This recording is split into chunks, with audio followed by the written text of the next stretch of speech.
ಉತ್ತರ ಕನ್ನಡ ಅಂದಾಗ ಹಲವರಿಗೆ ದೇವಾಲಯಗಳು ನೆನಪಾದ್ರೆ ಹಲವರಿಗೆ ಬೀಚಸ್ ನೆನಪಾಗತ್ತೆ, ಹಲವರಿಗೆ ಜಲಪಾತಗಳು ನೆನಪಾದ್ರೆ ಮತ್ತು ಹಲವರಿಗೆ ಫಾರೆಸ್ಟ್ ಟ್ರೆಕ್ಕಿಂಗ್ ನೆನಪಾಗತ್ತೆ, ಹಲವರಿಗೆ ಐತಿಹಾಸಿಕ ಸ್ಥಳಗಳು ನೆನಪಾದ್ರೆ ಮತ್ತೆ ಹಲವರಿಗೆ ಪ್ರಕೃತಿ ವೈವಿಧ್ಯ ನೆನಪಾಗತ್ತೆ. ಇಂತಹ ಉತ್ತರ ಕನ್ನಡದ ಒಂದು famous destination Honnavar. Most favourite ಹೊನ್ನಾವರಕ್ಕೆ ಇವತ್ತು ನಮ್ಮ ಪ್ರಯಾಣ. ಮುರುಡೇಶ್ವರ ಗೋಕರ್ಣದ ಹತ್ರದಲ್ಲೇ ಇರೋ ಹೊನ್ನಾವರ ನೀವು ಊಹಿಸಿದ್ದಕ್ಕಿಂತಲೂ ಹೆಚ್ಚು ಸುಂದರವಾಗಿದೆ.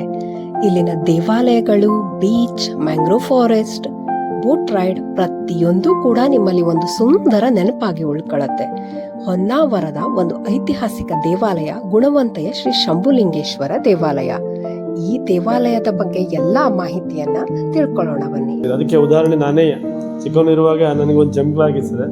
ನಾನಿಲ್ಲಿ ಪ್ರಾರ್ಥನೆ ಮಾಡ್ಬೇಕು, ನಿಮ್ಮಂಥವ್ರು ಹೇಳಿದಾಗ ಪ್ರಾರ್ಥನೆ ಮಾಡ್ಕೊಂಡು ಹೇಳ್ಕೊಂಡು ಹೋದಾಗೆ ಅದು ಸಂಪೂರ್ಣವಾಗಿ ಒಂದು ವಾರದಲ್ಲೇ ಕಡಿಮೆ ಆಗಿತ್ತು.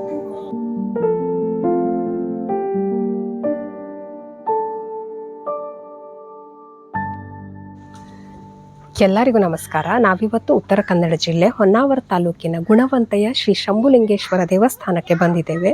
ಈ ದೇವಸ್ಥಾನದ ಬಗ್ಗೆ ಎಲ್ಲ ಮಾಹಿತಿಯನ್ನು ನಿಮಗೆ ಒಂದೊಂದಾಗಿ ಹೇಳ್ತಾ ಹೋಗ್ತೇನೆ. ವಿಡಿಯೋನ ಕೊನೆವರೆಗೂ ನೋಡಿ. ಹಾಗೆಯೇ ನೀವೇನು ಚಾನೆಲ್ನ ಸಬ್ಸ್ಕ್ರೈಬ್ ಮಾಡಿಲ್ಲ ಅಂದರೆ ಚಾನೆಲ್ನ ಸಬ್ಸ್ಕ್ರೈಬ್ ಮಾಡಿ. ಗುಣವಂತೆ ಶ್ರೀ ಶಂಭುಲಿಂಗೇಶ್ವರ ದೇವಸ್ಥಾನ ಹೊನ್ನಾವರ ಟೌನಿಂದ 9 ಕಿಲೋಮೀಟರ್ ದೂರದಲ್ಲಿದೆ. ಸ್ಟೇಟ್ ಹೈವೇ 66 ಇಂದ ಕೇವಲ 500 ಮೀಟರ್ ಅಂತರದಲ್ಲಿ ಈ ದೇವಸ್ಥಾನವಿದೆ. ಮುರುಡೇಶ್ವರದಿಂದ 17 ಕಿಲೋಮೀಟರ್ ಹಾಗೂ ಗೋಕರ್ಣದಿಂದ 60 ಕಿಲೋಮೀಟರ್ ದೂರವಿದೆ. ಇತ್ತೀಚೆಗೆ ಇಲ್ಲಿ ನೂತನವಾದ ಶಿಲಾಮಯ ದೇವಾಲಯದ ಕಟ್ಟಡ ನಿರ್ಮಾಣವಾಗಿ ಲೋಕಾರ್ಪಣೆಗೊಂಡಿದ್ದು, ಈ ಶಿಲಾಮಯ ದೇವಾಲಯವನ್ನ ನೋಡ್ತಾ ದೇವಾಲಯದ ಮಹತ್ವ, ಶ್ರೀದೇವರ ಇತಿಹಾಸವನ್ನ ತಿಳ್ಕೊಳ್ತಾ ಹೋಗೋಣ.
ದೇವಾಲಯದ ಮುಖ್ಯ ದ್ವಾರಕ್ಕೆ ನೀವು ಬಂದ ಕೂಡಲೇ ಮರೀದೇ ನೋಡಬೇಕಾಗಿರೋ ವಿಶೇಷ ಆಕರ್ಷಣೆ ಮುಖ್ಯ ದ್ವಾರದ ಎರಡೂ ಬದಿಯಲ್ಲಿರೋ ಈ 2 ತಿರುಗುವ ಕಂಬಗಳು.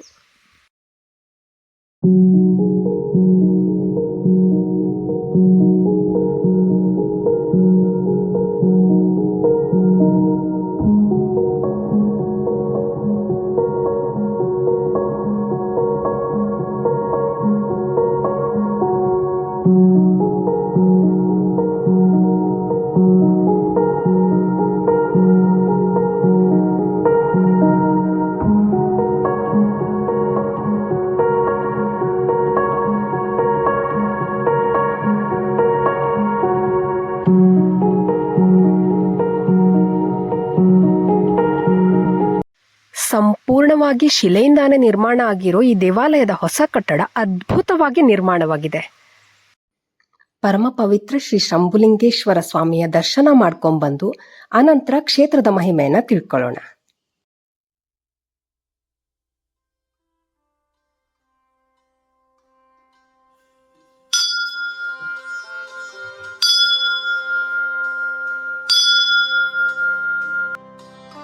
आशुतोष शशाङ्क शेखर चन्द्रमौलि चिदम्बरा कोटि कोटि प्रणाम शम्भो कोटि नमन दिगम्बरा आशुतोष शशाङ्क शेखर चन्द्रमौलि चिदम्बरा कोटि कोटि प्रणाम शम्भो कोटि नमन दिगम्बरा आशुतोष शशाङ्क शेखर चन्द्रमौलि चिदम्बरा कोटि कोटि प्रणाम शम्भो कोटि नमन दिगम्बरा कोटि नमन दिगम्बरा कोटि नमन दिगम्बरा।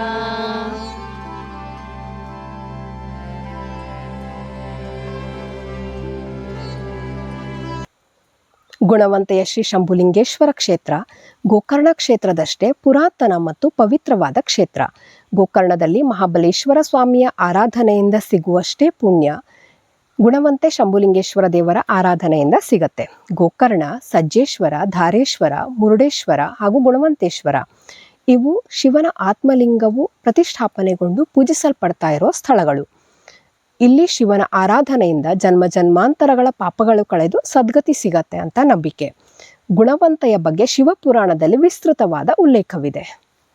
ನಾನು ಪಂಚಲಿಂಗೇಶ್ವರ ಅಂತೇಳಿ ಆ ಪಂಚಕ್ಷೇತ್ರದ ಆಧಿಪತಿ ಅಂತೇಳಿ ಹೇಳ್ತೀನಿ. ಲಂಕೆಯ ಮಹಾರಾಜ ರಾವಣನ ತಾಯಿ ಕೈಕಸಾದೇವಿ ಸಮುದ್ರದ ತೀರದಲ್ಲಿ ಮರಳಿನಿಂದ ಶಿವಲಿಂಗವನ್ನು ಮಾಡಿ ಪೂಜೆ ಮಾಡ್ತಾ ಇರ್ತಾಳೆ. ಪದೇ ಪದೇ ತೆರೆಗಳು ಬಂದು ಶಿವಲಿಂಗ ನಾಶ ಆಗತ್ತೆ. ರಾವಣನಿಗೆ ಇದನ್ನು ನೋಡಿ ಬೇಜಾರಾಗತ್ತೆ. ನನ್ನ ತಾಯಿಗೆ ನಾನು ಪರಶಿವನ ಆತ್ಮಲಿಂಗವನ್ನೇ ತಂದ್ಕೊಡ್ತೇನೆ ಅಂಥೇಳಿ ನಿರ್ಧಾರ ಮಾಡಿ ಕೈಲಾಸಕ್ಕೆ ಹೋಗಿ ಶಿವನನ್ನ ಕುರಿತು ಉಗ್ರವಾದ ತಪಸ್ಸನ್ನ ಮಾಡಿ ಶಿವನನ್ನ ಒಲಿಸಿಕೊಳ್ತಾನೆ.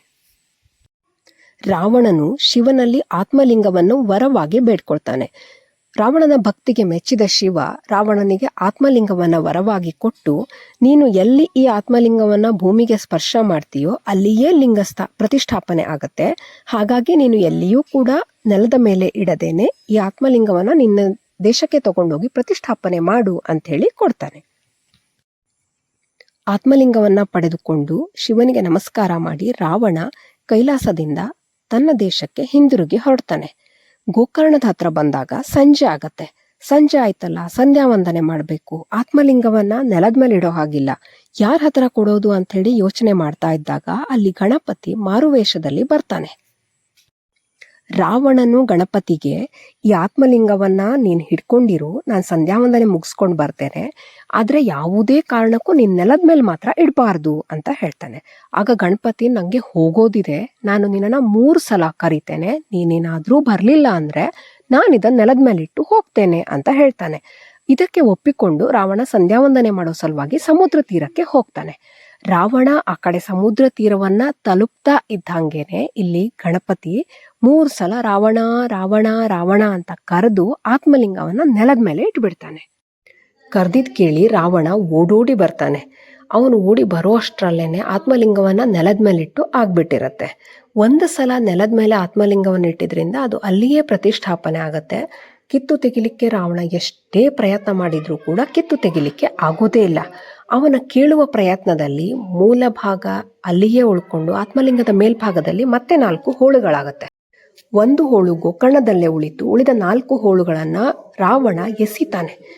ಧಾರೇಶ್ವರ, ಸಜ್ಜೇಶ್ವರ, ಮುರುಡೇಶ್ವರ ಹಾಗೂ ಗುಣವಂತೆಗಳಲ್ಲಿ ಆತ್ಮಲಿಂಗದ ಹೋಳುಗಳು ಹೋಗಿ ಬೀಳ್ತವೆ. ಶಿವನ ಆತ್ಮಲಿಂಗವು ಬಿದ್ದಂತಹ ಈ 5 ಕ್ಷೇತ್ರಗಳಲ್ಲಿ ಆತ್ಮಲಿಂಗವು ಪ್ರತಿಷ್ಠಾಪಿಸಲ್ಪಟ್ಟು ಆರಾಧಿಸಲ್ಪಡುತ್ತದೆ. ಈ 5 ಕ್ಷೇತ್ರಗಳು ಪಂಚಕ್ಷೇತ್ರಗಳು ಅಂತ ಪ್ರಸಿದ್ಧವಾಗಿದ್ದು, ಈ ಕ್ಷೇತ್ರಗಳಲ್ಲಿ ಶಿವನ ಆರಾಧನೆಯಿಂದ ಜನ್ಮ ಜನ್ಮಾಂತರಗಳ ಪಾಪಗಳು ಕಳೆದು ಹೋಗ್ತವೆ. ಸದ್ಬುದ್ಧಿ ಸದ್ಗತಿಯನ್ನ ಪರಶಿವನು ಕೊಡ್ತಾನೆ ಅಂತ ನಂಬಿಕೆ ಇದೆ.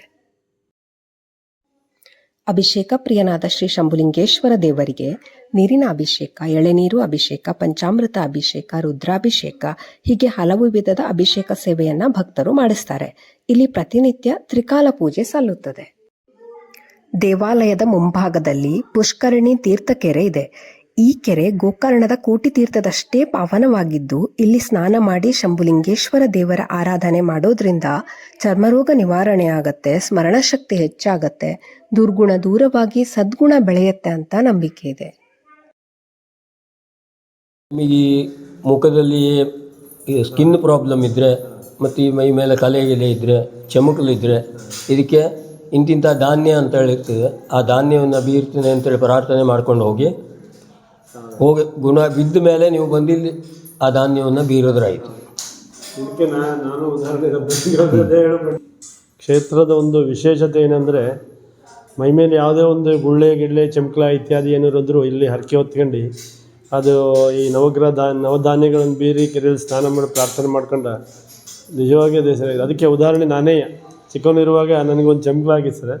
ನಾನಿಲ್ಲಿ ಪ್ರಾರ್ಥನೆ ಮಾಡ್ಕೊಂಡು ನಿಮ್ಮಂಥವ್ರು ಹೇಳಿದಾಗ ಪ್ರಾರ್ಥನೆ ಮಾಡ್ಕೊಂಡು ಹೇಳ್ಕೊಂಡು ಹೋದಾಗೆ ಅದು ಸಂಪೂರ್ಣವಾಗಿ ಒಂದು ವಾರದಲ್ಲೇ ಕಡಿಮೆ ಆಗಿತ್ತು. ಪುರೋಹಿತರು ಹೇಳೋದ್ರಿಂದ ನನ್ನೇ ಒಂದು ಉದಾಹರಣೆ, ನನ್ನ ಅನುಭವ ಅಷ್ಟೇ ಅಲ್ಲ, ನಾನೇ ಸಾಕ್ಷಿ.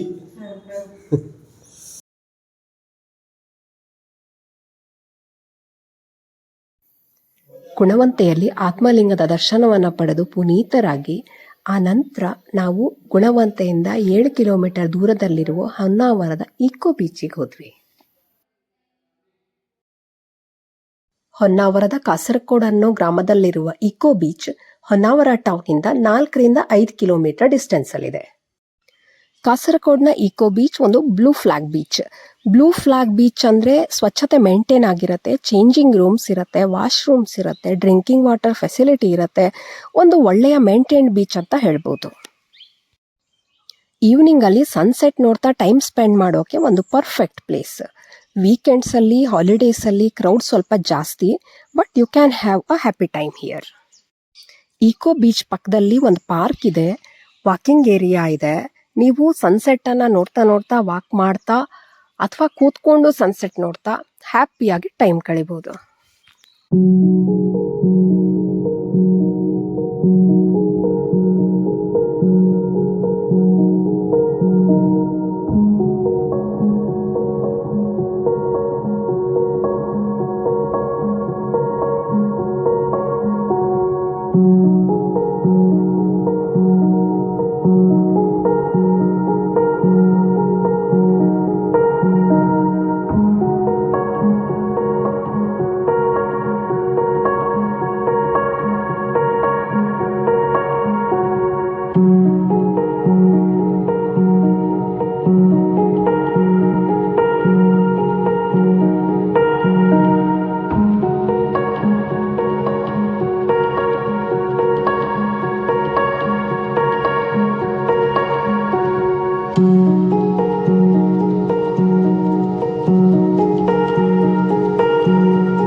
ಕರಾವಳಿ ಪ್ರದೇಶ ಆಗಿದ್ರಿಂದ ಹೊನ್ನಾವರ ವಿಸಿಟ್ ಮಾಡೋಕೆ ಏಪ್ರಿಲ್ ಮೇದಲ್ಲಿ ಸ್ವಲ್ಪ ಬಿಸಿಲು ಜಾಸ್ತಿ ಅಂತಾನೆ ಹೇಳ್ಬೋದು.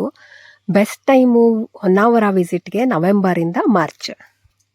ಇವತ್ತಿನ ಹೊನ್ನಾವರ ವಿಸಿಟ್ ನನಗಂತೂ ಬಹಳ ಇಷ್ಟ ಆಯಿತು. ಗುಣವಂತೆಯಲ್ಲಿ ಶಂಭುಲಿಂಗೇಶ್ವರ ಸ್ವಾಮಿಯ ದರ್ಶನ ಕೂಡ ಅದ್ಭುತವಾಗಿತ್ತು. ಮತ್ತೆ ಮತ್ತೆ ಬರಬೇಕು ಅನಿಸೋ ಅಷ್ಟು ಒಂದು ದಿವ್ಯವಾದ ಅನುಭವ ಅದು. ಹಾಗೆಯೇ ಇಕೋ ಬೀಚ್ ಕೂಡ it was a great time. Hope ನೀವು ಕೂಡ ವಿಡಿಯೋನ ಎಂಜಾಯ್ ಮಾಡಿದ್ದೀರಾ ಅಂತ ಅನ್ಕೋತೀನಿ. ವಿಡಿಯೋ ಇಷ್ಟ ಆದರೆ ದಯವಿಟ್ಟು ಚಾನೆಲ್ನ ಸಬ್ಸ್ಕ್ರೈಬ್ ಮಾಡಿ. ನಿಮ್ಮ ಸಬ್ಸ್ಕ್ರಿಪ್ಷನ್ ನನಗೆ ಸ್ಫೂರ್ತಿ. Thank you.